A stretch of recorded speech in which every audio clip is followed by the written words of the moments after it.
Hello guys, welcome to the channel. So today, you know what we got here? We got a gentleman called Mr. Eric who moved to Ghana about 8 years ago with no plans of building such a massive gated community. So we're gonna have a chat with him today. He's gonna let us know some of the businesses that he's done in the past. He's gonna show us around his development, and then he's gonna dive into the pricing and all of that stuff. I visited Ghana and Africa for first time in October 2015. I stayed an entire month.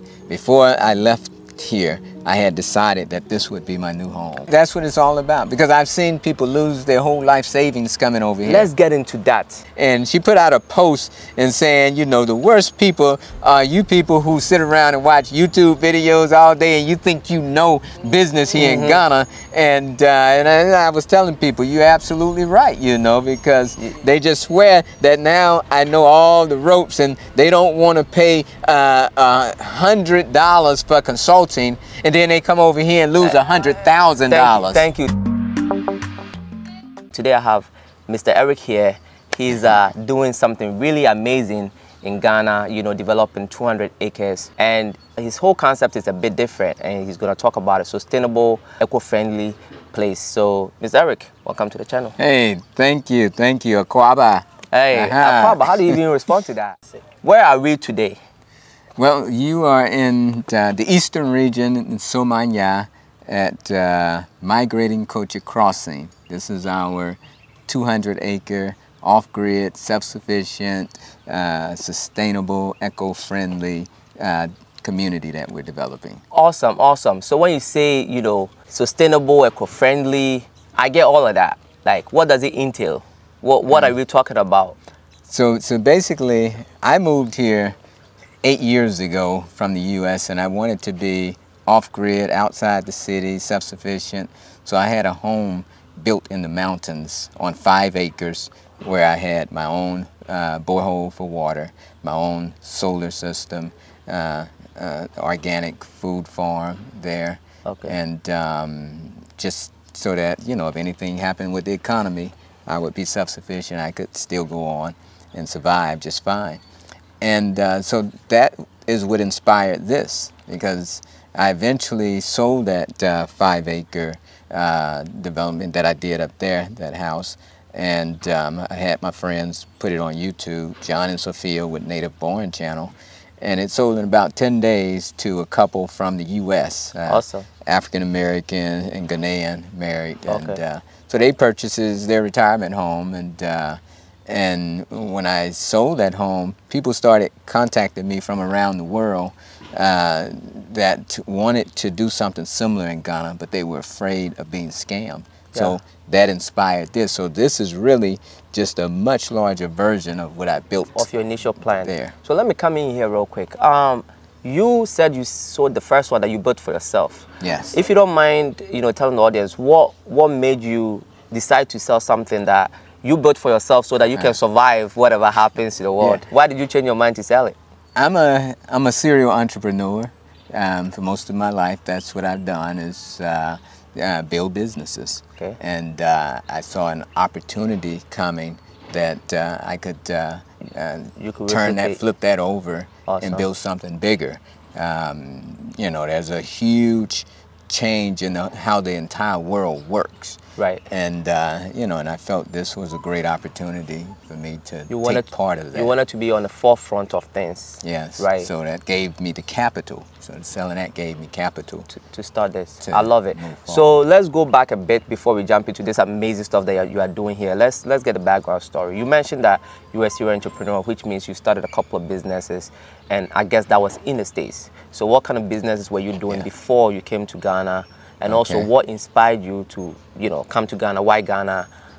Like, how did that come about? Why are we here? So my background is in IT. I have a degree in computer information systems from Florida A&M University, and shortly after grad, you know, and I'm also a military veteran, where, you know, I work with computers in the military as well. So, you know, after I left the military, I went to school to get a degree.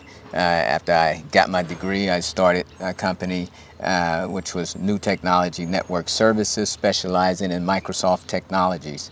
I also worked for Microsoft, you know, when I was in school. So my whole background has been primarily in networking, computer networking with Microsoft technologies. And I also own an online company selling hair products and wigs. You know, we had one of the largest wig retailers in the U.S. at one time. Awesome, awesome. So, and I've also run one of the largest black-owned medical perinatal companies in Atlanta, Georgia. Awesome. So, yeah, so this is one of several projects that I've worked on. Impressive resume. So, impressive resume, Mr. Eric. So, this business, the online business, are they still ongoing? No. So that's the business that helped me move to Ghana. Okay. And once I got to Ghana, I got rid of it because, you know, once you, what happens is that, you know, most of these products come from China, and as long as you are in the U.S. and you can actually monitor things and check out the quality, you know the quality, then you can manage it. But once I came here, I had to drop ship directly, and I noticed that we were getting more returns because the quality started. A lot of complaints. And yeah, stuff like going that. on. So, so it wasn't worth it to continue doing that. So I took the monies and rolled over into my own home. Okay. And used some of my savings to build my home. Okay. Yeah. Awesome. Great stuff. I think you made the great decision, because you say you've been here since 2016, so Exactly. almost 8 years now, and you've never left Ghana. Right. Yeah. So it's been over 8 years. I visited Ghana for the first. I visited Ghana and Africa for first time in October 2015. I stayed an entire month. Before I left here, I had decided that this would be my new home. Awesome. So it's been 8 years now. I'm glad that you cut everything short in the States. If you leave something back there, some people want to go back and forth, it's okay. But if you want to do something massive, like what you were doing here, what we're about to get into, it's best that you just focus here. That's right. So I think you're right. You're a very smart man by taking that step. So let's talk about this project. You know, people go to hell trying to buy just one plot to build, but some way, somehow, you managed to be on 200 acres. Right. You know, how did you pull that off? How was the process like? How difficult was it to be able to purchase 200 acres? You're gonna let us know how did you pull this off? Let us know, because we want to learn. Oh well, you know, people. There's something. You know, all of us want something, and you know, when we started looking at this project, and I told the people that I want to get to. At first, I was going for thousands of acres. It's like, man, you're insane. Dream as big as you can, right? And so, but we found this 200 acres. I got it from a Ghanaian and German family that owns the property, and they were getting up in age. People were starting to encroach on it. So it made sense for them to negotiate with us. You know, we didn't have the monies up front. So I told them that this is how we would pay for it.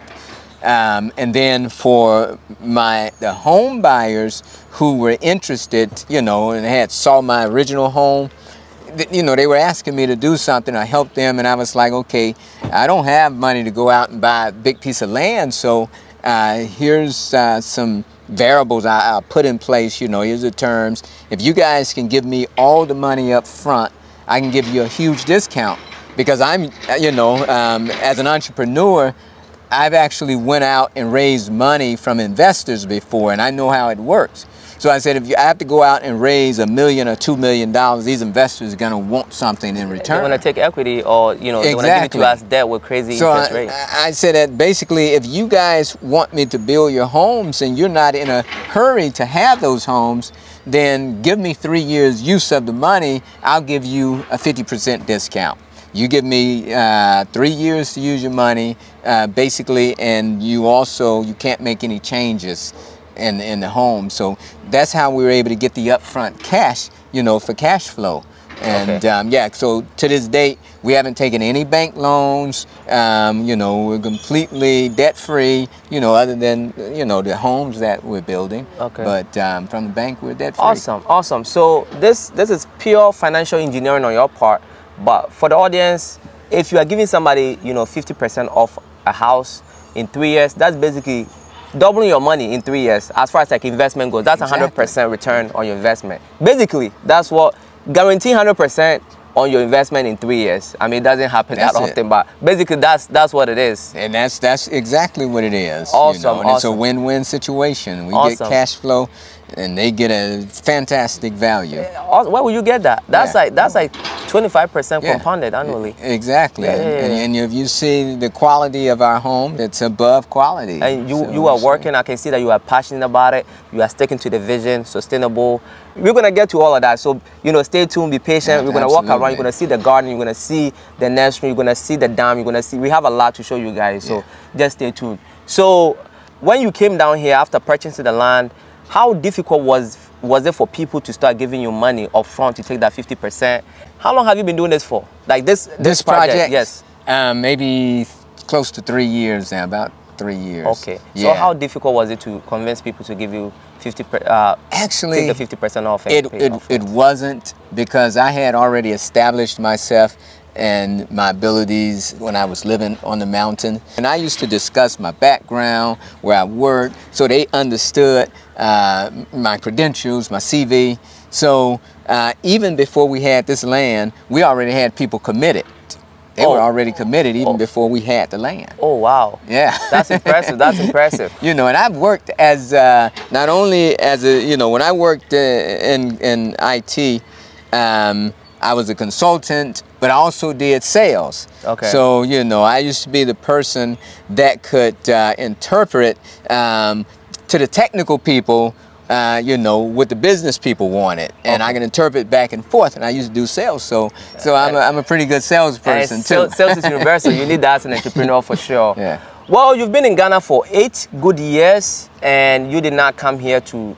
Initially, it wasn't part of your plan to come here and, you know, develop something this big. You wanted to do it for yourself, and you being selfless and also seeing the opportunity, you said, I want people to enjoy the same quality of life. And that's what this is all about. That's what it's all about, because I've seen people lose their whole life savings coming over here. Let's get into that. How difficult is it to, well, you got lucky. You got 200. You got lucky, or you were too smart and you didn't get got over there. But I see you building. Yeah. How hard or how easy is it to build in Ghana? How is it? How's the process of building, dealing with local workers and stuff like that? How is it from day to day? It's not easy. Oh. You know, you just have to give them enough money for them to leave on you. But you know, it's like anything else. You have to learn the process, because it's not. You know, they don't play by the same rules that we play by in the U.S. You know, in the U.S. there's certain structures. So, you know, in the U.S., yeah, the government takes from you in the U.S. and but they don't usually let you know, your peers take from you. There's some, you know, they have some small claims court and things of that nature there. Yeah. But here, not only is the government taking from you, but all your peers are going to take from you too. So you don't have that structure here. So you have to, it's really about how you approach the business. Like, you know, you don't give too much money. You have to make sure you're using people that have a very good reputation, and you have to be knowing that you can lose at any time. So if you lose, it shouldn't take you out of business. You know, that person disappears on you, it shouldn't take you out of business. You have to calculate the risk. There's risk everywhere. All around you, there's risk. Thank you. You know, so, and you know, just a couple days ago, one of my Facebook friends who, you know, she builds also, and she put out a post and saying, you know, the worst people are you people who sit around and watch YouTube videos all day and you think you know business here in Ghana. And I was telling people, you're absolutely right, you know, because they just swear that now I know all the ropes and they don't want to pay $100 for consulting, and then they come over here and lose $100,000. Thank you. No matter how smart you think you are, and like you're going by the, it's a whole different ball game here. And you were saying this behind, you know, before we started this interview, that you have to flip your mindset. The mindset that you are used to in the West, it's not the same thing here. It's a whole different environment. It doesn't necessarily mean that it's bad or good, because the U.S. has its own ways of squeezing you out of your property and stuff like that. There is a whole bunch of ways in the U.S. that, you know, you wouldn't like, if you look at it, it's basically like the same thing here, but different rules. So how did you get to having operated business in the States where almost everything is black and white? Like you said, your peers can just take from, they cannot just take from you, but the government can. Like, hey, you did not, you know, submit this form, penalty of this amount and all that stuff. So how did you flip that mindset from doing everything so structured, as far as like people not being able to just get you like that, and now you are more susceptible to people getting you left and right, and still you are pushing through building all this stuff? How did you make that transition? And I'm very open to advice, so I listen to advice. You know, I'm not a know-it-all. Like, you know, some people like arrogant, they know everything, they don't listen to good advice. But, you know, I tend to listen to, you know, I may not use everything, but I listen. And, you know, and I've traveled, being in the military, I've traveled internationally. So, you know, so I was very open to how to do business here. And, you know, and I looked at a lot of people who were building and how they were losing money. And it's like, okay, and I've lost my fair share of money. And you were taking notes. Oh, no, you can't have a clean record. As a matter of fact, I think if you're in Ghana, you give somebody money and they do the project, and it's like, maybe you don't like a thing or two, and they like, you like the 90% of it, you should be, that person is one of the, like, the best that you can possibly find in the market. It's true. It's true. So, yeah, so I listen, and, you know, I take my hits and you keep it moving. And I keep it moving. I don't spend a lot of time dwelling on my losses. You know, if I tell you how much money I've lost over my career, it's in the millions. You know, so I've been there. You know, I've been for the most part rich, and I've been very poor. Hey, so same here. I've been there. Yeah. That's how it is, though. It's a roller coaster. I don't know any successful businessman that hasn't had major failures in their life.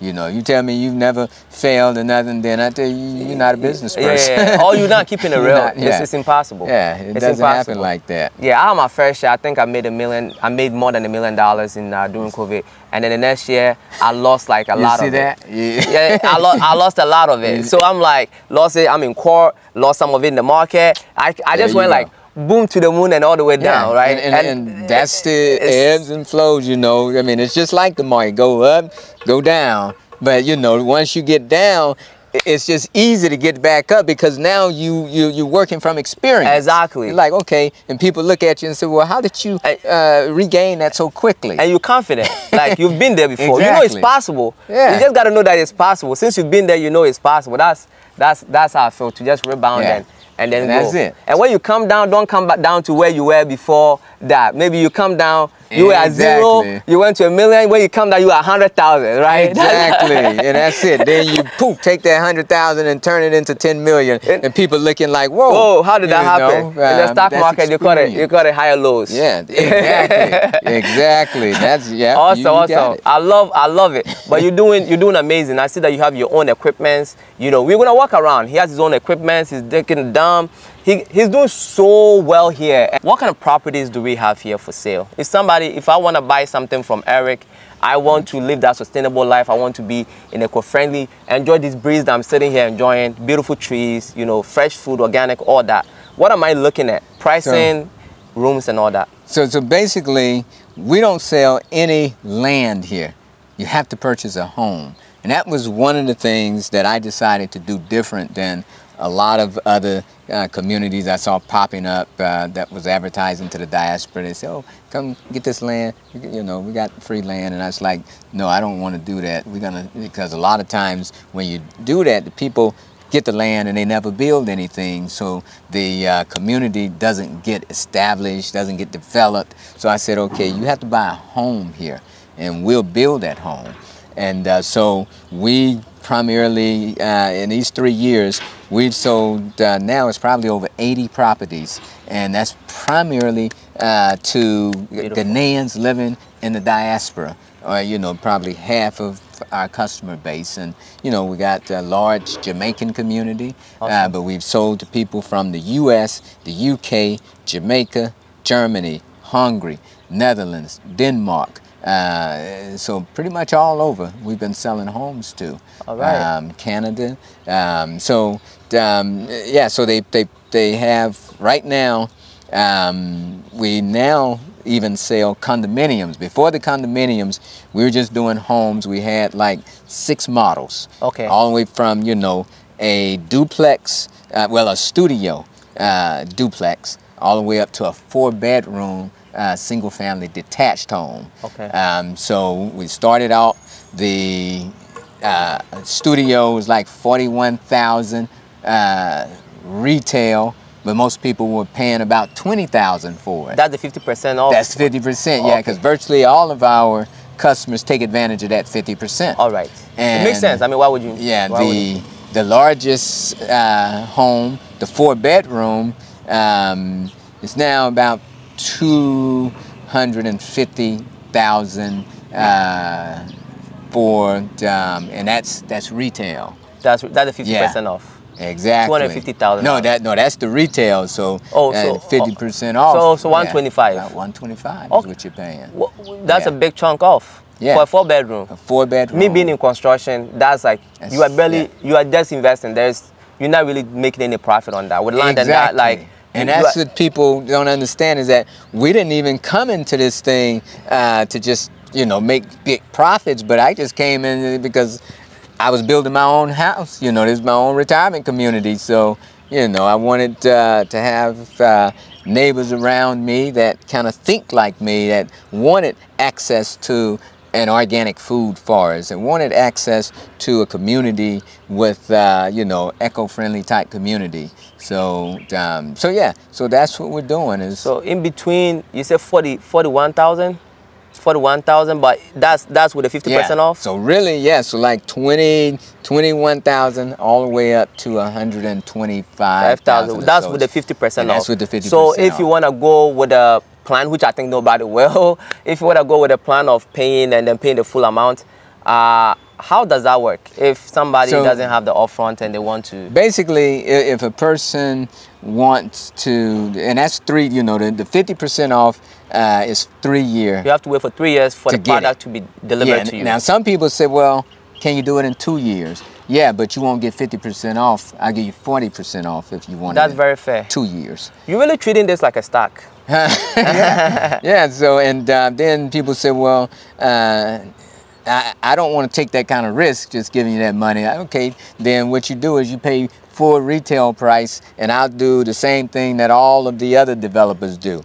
You pay me the retail price, you pay 33% up front, you pay 33% when I get the walls up, and you pay 33% upon completion. Now, you know, now you just paid double the price exactly of that, you know, and I can get it ready for you in a couple years doing that. Awesome. But awesome. You know, most people, you know, it doesn't make sense. I wouldn't go for that. I'll wait to get my money right and then come and do it. Exactly. And I'm sure you're giving contracts. I mean, you are here. You can't take the land and run away with it. Exactly. It's not like you have anything to hide. People say, well, Eric, what if something happens? Well, something can happen to any developer. You know, people want to know about the risk that they have with us. You know, they say, well, Eric, what if you fail to, you know, complete this? What happens to our land?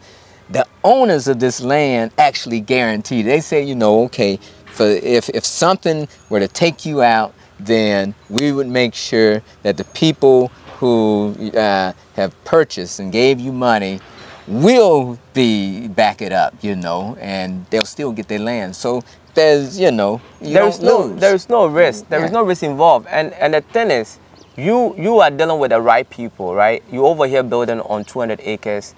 the risk is really about the land. You guys can forget about land risk and all that. He's here building, nobody's bothering him. He ended up with the right people, so land issues is gone. So it all comes down to, is Eric going to take my money and actually build a house? Exactly. So that's what it comes down to. And the answer is yes. You are working diligently. You have a YouTube channel. What's the YouTube channel? Is Eric is Free.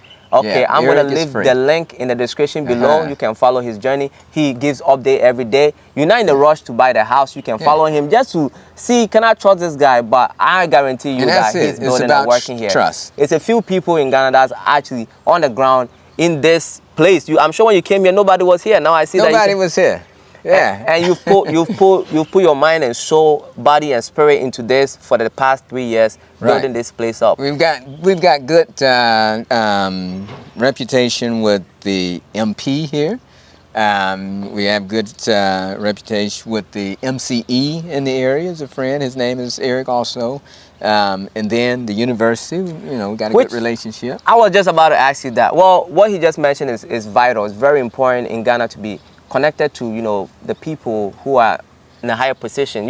Ghana is all about connection. It's not just about higher position, but it's just about community and getting to know your neighbors and people who can help you so you can help them back. You said you chose this location because of a university. Can you let us know, why did you choose this location and why is the university important to you? Yeah, so when I first moved to the mountains here, they were actually showing me land here, you know, and they were like, oh, there's going to be a university built here. That was nothing but a sign at that point, you know, and maybe they started some roads. And so they were like, there's going to be a university built here. And I was like, man, you guys will tell me anything. So at that time, the land was like 8, 9 times cheaper. I could have got it for. What year was that? And that was in 2016. And they were like, oh, it's going to be a university here. It's going to be a university. I was like, man, I don't know about that. So I purchased in the mountain. And then when I finally found out that, yeah, this is going to be a major university, and we came back and we said we were going to do this project, land was like 9 times more expensive. Because of the university? Because of the university. The University of Environment and Sustainable Development. Awesome. We are Somanya, by the way, guys. We are Somanya, you know. So what you said, they said they're going to be a university, you didn't trust it. What did you see that made you think like, oh, they're going to be a university? What did you see? So initially, because initially it was just a sign out there, and they might have just started putting roads in. It was like, and then once I, you know, started hearing about, I think that's when Akufo-Addo presidency, he was getting, you know, running for president. And there was a lot of controversy about the university, and you know, and so then it hit me that, man, it's gonna be a serious university, because it was a university. Then there was a hospital. They moved the hospital a bit further away, but it was so much talk about it, it started hitting the news. So that's how I knew it was gonna be massive. This is a real thing. What year was that? You figured out this is gonna be a. I guess maybe 2000. Was it 18? Maybe a couple years after I got here. What year did you sell your house? Yeah, the first one. I sold it maybe 2020 or so, and I did a yeah, maybe it was 21, 20. But I did a deal with the owners that I would stay in it for 2 years after I sold it. Oh, okay. Yeah, so, you know, it was like, we're not ready to move to Ghana, so we did a deal. I gave them a certain price to let me stay in it. Man, you are such a master negotiator. How you sell your own house and then live in it too? So that's the definition of you want to have your cake and eat it too. Yeah, it was just a win-win all the way around. You know, I just try to work deals that make sense for everybody. I like it. I like it. I like it. Yeah, I like it. You know, my thing is that, you know, people say, oh, can they trust you? You know, I tell people, you can go on my social media and you can see my life story, you know. So I'm not one of these shady people where you can't figure out what I've done. You can see my life story. You can see where I've been. All my family out there. I'm from a family of 9. I'm the youngest of 9. Let's get into that. Where are you from? So I was originally born in Alabama, Mobile, Alabama, which is as far south as you can go in the United States, about I was born, like I say, I'm the youngest of 9 children, I went to school in Florida. You know, went to the military after graduating. And I was, you know, I was a terrible kid growing up. You know, people see me now, but in what sense? I was a terrible kid. I used to, man, when I was little, you know, growing up, I used to skip school, and I used to be bad because all of my older siblings were like honor students, very smart. And my teachers used to tell me, why aren't you smart like your older brothers and sisters? Because they were always on honor roll. And that just made me badder and badder. I used to just skip, and, you know, I wouldn't go to school a lot of times. So I barely graduated from high school. My attitude was like, if I could make a C out of this class, I wouldn't have to see it anymore. So what we're going to do now is, you know, he has this amazing, amazing properties. There is a website. The link is in the description below. He also has a YouTube channel. The link is in the description below. You can, you know, follow his journey before you make up your mind if you want to. If you want to purchase, contact him directly. The link is in the description below. We're going to have his WhatsApp on there. We're going to have his link up there. All of that. All in the description. All in the description. So we're going to take a walk around. We're going to look at some of the beautiful works that he's doing, because we're over here telling you all the stories. But I'm sure you are waiting like we want to see. So hey, let's do it. All right, guys. So now we are going to walk into the model home and just check out your finishes. And how many bedrooms is that one? I would love to show you this one. So this is one of our smallest models, which is a 1-bedroom duplex. And we call it a duplex because there's 2 homes on each side of this building. Okay, so is this the one that if you want to pay all of it up front and get the 50%, this is the 21? That's no, that was the studio duplex. So the studio duplex is like the size of a hotel room, nice hotel room. Okay. So we were sold out of that one. Okay. This is the next size up. One bedroom duplex. Okay. So it's the next to the smallest unit, and the price at 50% off be $35,950 US dollars. So all of our pricing is in US dollars. All right, awesome. So, all right, shall we? So this is it. So basically you have the living room and kitchen combined, and then you have a separate bedroom and a separate bathroom. So you can see that the things that we do differently is that we use real hard wood as opposed to the engineered wood like MDF and HDF. So, and we have carpenters right on site. We make this on site. I see them working outside. Yeah, and then we use granite countertops. So, you know, real heavy stuff. It lasts forever. This reminds me of American, you know, American kitchen. style. Yeah. Yes. This kitchen is solid. It's definitely American. Yeah, you know, level. so nice sink. Oh, good pressure. Sink. Yeah, the pressure is good. How do you get your water here? Boreholes. Okay, so, treated water. Yeah, so we actually have filters on the back of the homes. Each home will have its own filters, and we also do a whole we build what's called pocket communities, and so we'll have 4 pockets in this community, and each pocket will have its own whole pocket water filtration system, and then each house will have filters of its own on the back. So it's going to double filtration? Yeah, so they can drink, they'll be able to drink their water straight from the tap. Awesome, awesome. Great stuff, man. I love it. So yeah, you see here, like we do a whole house water heater. You know, a lot of times you go into Ghanaian homes, they just have the water heater for like the bathroom, and it's showing. This is very brilliant. This is very brilliant. You know, I'm still in that. Yep. That's very brilliant. You come in here to the bathroom, and you can see we have 2 access doors, so that a person can close this door. This reminds me of the States yet again. Just the bathroom, the way it is a bit different from. Yeah. So they can, you know, so one of the few choices they can make is, like, they can choose a bathtub with a shower head, or they can choose walk-in showers. Okay. Yeah. Quality stuff that you see here, man. For the price, this is a steal. And this is a guy in construction telling you this. This is a build cost. And I think you can only pull this off because of the materials that you use to build, like You don't use the brick and mortar, you know, blocks. Yeah, What do you use to build? We're using the compressed earth blocks. So that's what kind of keeps the home cooler. I can feel it.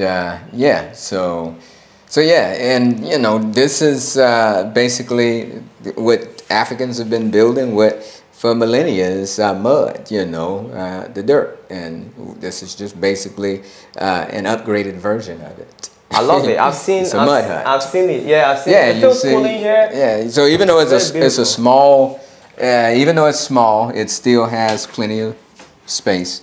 Yeah, so, this gives me it gives me like getaway vibes. Like you go into the cabins or something, and you wanna just you have a house in the city or something. It's like a resort. You know. And most people come in here, they don't want a huge house.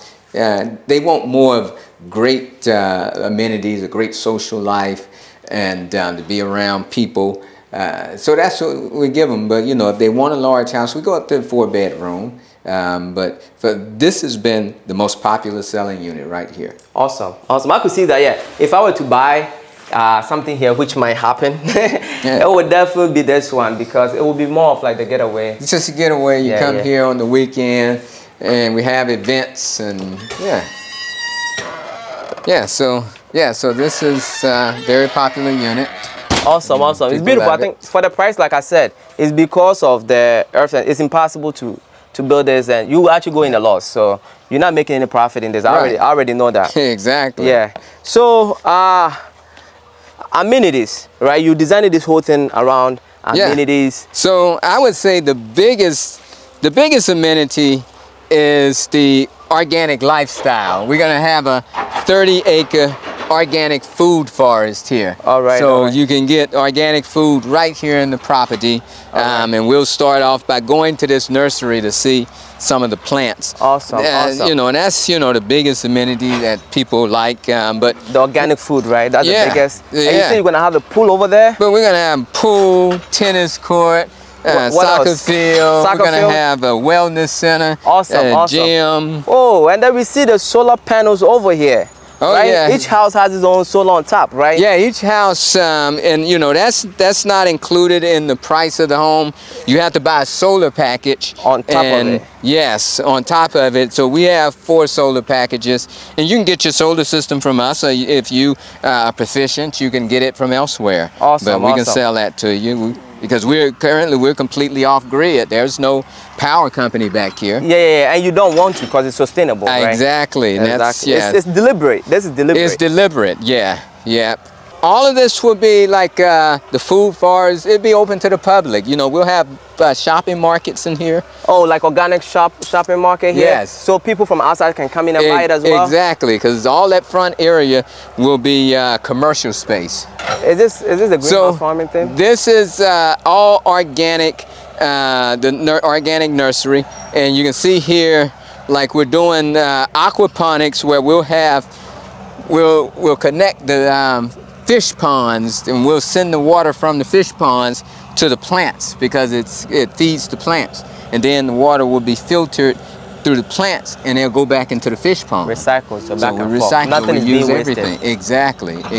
Wow. So so we have a variety of all kind of plants here, and even a lot of plants that you don't normally see growing in Ghana, like strawberries and apples would be doing. Why are you being able to grow strawberries here? Is this greenhouse farming or something? Yeah, it's greenhouse farming. Yeah, and you know, and you can grow them. It's just that you have to take extra precautions and care with everything. So it's not just like you can put the seedling out there and it'll grow by itself. But you know, it just takes the care. You know, so awesome. So you'll see a lot of varieties growing that you won't normally see. Awesome. So, this is super impressive. Impressive. So so back over here you see the fish ponds back here. Currently, we have this one filled with tilapia and catfish. Tilapia and catfish. Yes. Oh, that's so green. I wish you could see it. Yeah. So what makes it so green?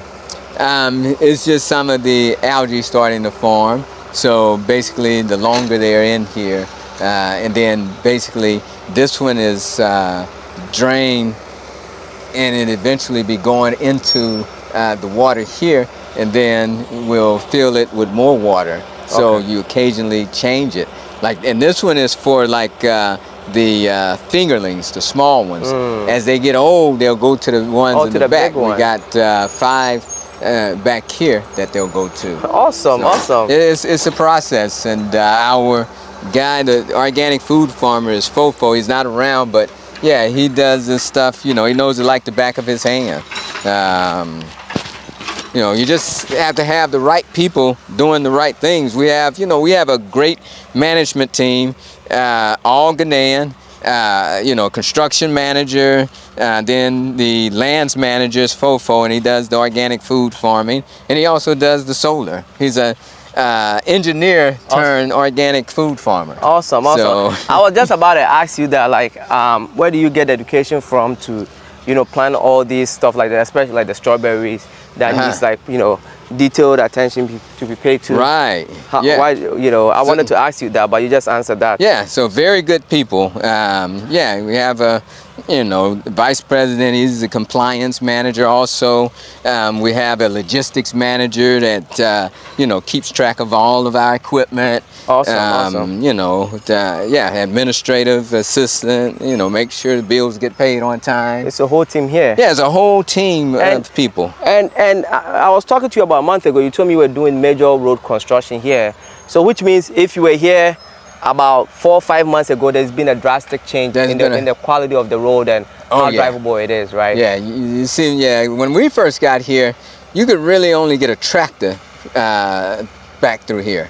You can't drive on it. It was very difficult to drive, and most people didn't come back here, and I kept spoiling my vehicle coming back here. Yeah, I can see that. I can see that. So so we worked with the municipal assembly. Okay. They had an old grader there when, you know, it had been sitting up forever, so we said we'll pay to get it fixed, and we paid to get that grader fixed, and the engineer came and he did the road. I met him today. And you met him today, Maxwell. Hey, there are some good people in Ghana, and Eric is a very humble guy. The way he is, like, I like the way you are. Like, you could be a good businessman without being ruthless.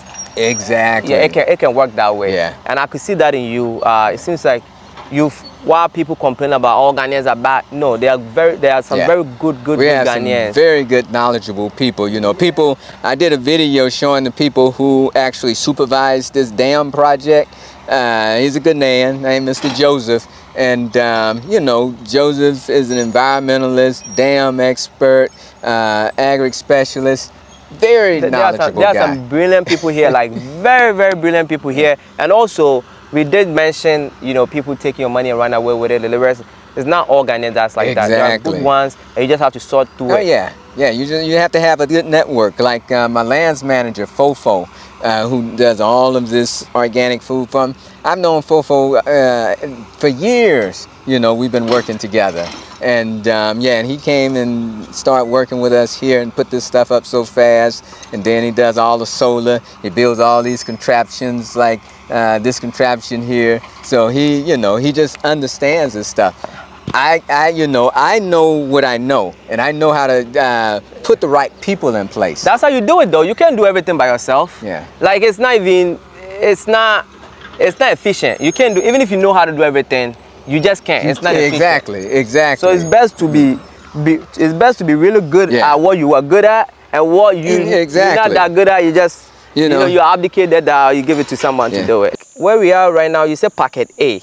Packet A. Why do you call it Packet? And we call it, that's a concept created by a U.S. architect who says instead of creating these communities like we've been doing in the U.S. where you have these long rows of houses, he said when you do that, people have this private backyard and they stay there, they never get to know their neighbors. They come out, they get in their car and they leave.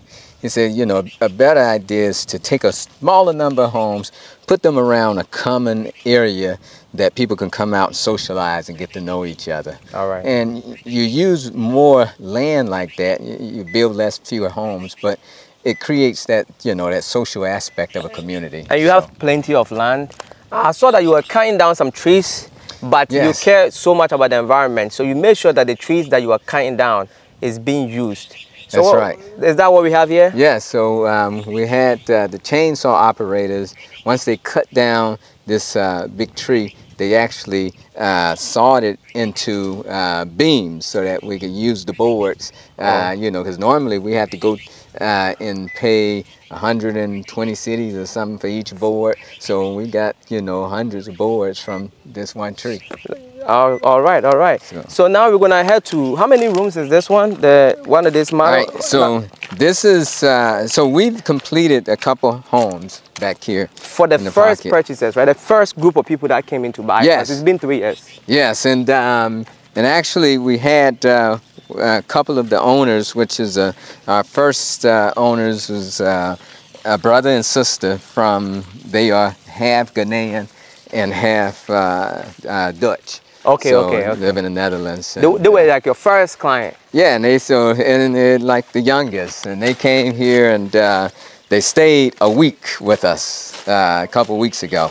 Oh, and awesome. they loved it. Yeah, their unit is back over here, but they absolutely loved it. So this is a unit that's also pretty much finished, and you know, right now, yeah, we're just trying to.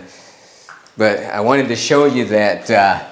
With the lighter, you know, wood color. I love this. Reminds me of my doll. I love this. Yes. This is amazing, so, man. You know, it has a different color granite in it. The color scheme is amazing. Yeah. So. Man, you really care about the clients. I love it because this is not cheap, man. Hey, I bought this before. I bought this before. It's not cheap. You really care about the clients. Yeah. For the price that you're giving people, you are not. The price, yeah. And the first buyers, they were real fortunate because their pricing also included the appliances and the furniture, so they got everything. Wow. You know? So you know, they just basically, yeah, it was just basically a break even for us. I could see that. I could yeah, I'm into construction. Like what you're saying, you didn't even have to tell me that. I brought that up. Beautiful, beautiful. Like these are like real. Yeah, they got everything you see. Beautiful color scheme too. You know, like this. With this, well put together, it's beautiful, man. So. And even the fan, that's some high quality fan. Yeah, it's real wood. That's some high quality fan. We imported it from China, and it's real wood fan. High quality fan. So can we go in the bedroom and it's the same thing, but how woody it is, like everything, like you can see. Beautiful. Yeah. Beautiful. I like, you know, we should keep more of these. I love it. Yeah. I love the other one too, but this tops. Yeah. Yeah. Most people choose this. They get a choice to choose dark or light. Oh, okay. So most people go for the light, right? Light, yeah. Makes it space look wide, bigger. Yeah. So awesome. Yeah, they got every washing machine. Man, you are very fair guy. You know, you see, we're trying to stick with Ghana brands too, like we're using Nasco appliances. I see. You know, media. I know these are some good. These are some good. Some stuff, good quality. Yeah. Good quality. Stuff. So the fear that we talked about, like, is Eric going to take the money and put it in his pocket? The money's already spent. You already see it. I can only leave with nothing now, so because the money is already spent. You already see it. 4-bedroom home. This is the largest one we sell. Okay. You know, for people who have a family, this is 4 bedrooms, 2.5 bathrooms. Okay. So now the thing about this 4-bedroom, we're actually going to convert it. We're converting it into a wellness center that's going to be staffed by a doctor full time. Okay. So she'll do, you know, she specializes in naturopathic medicine. Okay. She'll be doing colonics in here. We'll be doing spas, treatments in here. In some of the 4 bedrooms? No, in just this one. This was originally supposed to be my house, but I felt so strongly about getting her on board till I said, okay, I'll scrap my plans for another 6 months, and I'll stay in my apartment, and I'll use this house as a wellness center. Okay. And so we're converting it into a wellness center. I feel the breeze. Is it because of the clay that you use? Is it clay? It's cooler in here, right? It's very cool. Without the AC, it's very cool. We're using the compressed earth blocks, but yeah, so this is an open plan where we have the kitchen and the living room area, and then that's half bathroom. Now this is the laundry space, but we're converting it a little bit so that she can do colonics in here, so that she can see people and do colonics. These are interlocking blocks? Yeah, so these are interlocking blocks. You don't really require the mortar between them. They stack up like Legos. I see. So right now we actually get them from Oyibi, but at some point we're going to be making them right on site. Oh, okay. I thought you were already making it right on site. Yeah, we transport them. Yeah, okay. Very good people. There we'll have a sliding glass door. Okay. Let's say the kitchen. Nice, nice, nice, nice. Yeah. And you can see also what's helping keep it cooler is that radiant barrier foil. Oh, that's why. So you put that before the roofing itself, or that's the roofing? Yeah, after the truss, right on the trusses, you put it, and then you put the roofing right on it. Okay. So it reflects the sun. I see, I see. So nice, nice, amazing, man. Yeah. Amazing work. Amazing work. Yeah, so we are definitely on it. Yeah. As you guys could see on the B-roll, you know, we are capturing the entire Block A, so you see what's going on. He said these have to be delivered in December, but if you want your property, you're probably going to be in Packet C or D, as he mentioned, because A and B are mostly sold out. It's pretty much sold out. Like right. I said, we've sold over 80 homes now. So, awesome, awesome. Yeah. Thank you so much, Mr. Eric, for what you are doing for the people in the diaspora, because I know buying land alone is not a joke. And then trying to build in itself is not a joke. With the amount of, you know, laborers involved, contractors, people taking your money, blah, blah. It's so stressful. Yeah. So whenever somebody's doing something like this and not being greedy with the pricing as you are, is really like a public service. So on behalf of the people in the diaspora, we thank you for all that you are doing. Hey. Thank you very much for inviting us over here. And I pray that you sold out as quickly as possible because you deserve it. And so the link is in the description. You can reach out to him, and then, you know, we get that done. So you know how we do this. If you're not subscribed to the channel already, kindly do so. Like the video as it helps to the algorithm. Comment, let me know what you think. And until next time, my friends, be legendary. Peace.